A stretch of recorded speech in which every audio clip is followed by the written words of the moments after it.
បាទសូមគោរពជំរាបសួរពុកម៉ែបងប្អូនអ្នកគ្នាខ្ញុំបាទគឹមហងបាទទូនាទីផ្នែក marketing មកពីក្រុមហ៊ុន TK Group បាទនៅក្នុងថ្ងៃនេះផងដែរខ្ញុំបាទសូមមកបង្ហាញជាមួយនឹងផលិតផល Makata ដែលមានលេខកូដបាទ 2012NB ផងដែរឥឡូវនេះខ្ញុំនឹងមកបង្ហាញអំពីចំណុចសំខាន់របស់ motor Chucher brand Makata មួយនេះពុកម៉ែបងប្អូនបាទមើលរូបរាងជាមួយនឹងបាទ motor Chucher Makata នេះទាំងមូលទាំងអស់គ្នាបាទសម្រាប់ motor Chucher មួយនេះគឺយើងជាប្រភេទប្រើខ្សែភ្លើងណាពុកម៉ែបងប្អូនអ្នកគ្នាដែលមានកម្លាំងរហូតទៅដល់ 1650 វ៉ាត់ដល់នៅដំណើរការដ៏មានប្រសិទ្ធភាពផងដែរហើយសម្រាប់ detail ពុកម៉ែបងប្អូនអាចមើលបាទ spec នៅលើនេះបានគឺយើងមានបិទនៅលើតួម៉ាស៊ីនផ្ទាល់តែម្ដងតបមកពុកម៉ែបងប្អូនអ្នកគ្នាខ្ញុំចង់បង្ហាញជាមួយនឹងជើង Trocher នៅពេលដែលយើងឈូសឈើគឺអានេះគឺសម្រាប់ Trocher ពុកម៉ែបងប្អូនអ្នកគ្នា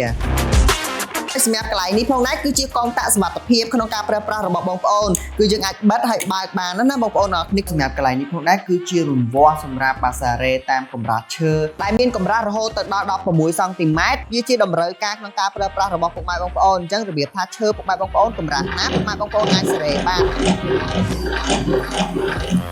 គឺស័ក្តិសមជាមួយនឹងបងបាទជាងឈើជាងដេកអញ្ចឹងនៅពេលដែលបងជ្រើសរើសជាមួយនឹង model មួយនេះបាទជួយពន្លឿនការងារបងប្អូនបានយ៉ាងងាយស្រួលហើយមួយទៀតគឺពុកម៉ែបងប្អូននឹងទទួលបានតម្លៃពិសេសស័ក្តិសមជាមួយនឹងគុណភាពរបស់ motor Makata មួយនេះផងដែរយើងធានារយៈពេល1ឆ្នាំបាទទៅលើបច្ចេកវិទ្យាកំហុសរបស់រោងចក្រនិង5ឆ្នាំទៅលើសេវាកម្មជួសជុលផងដែរសម្រាប់ផលិតផល Makata គឺជាផលិតផលបច្ចេកវិទ្យារបស់ប្រទេសជប៉ុន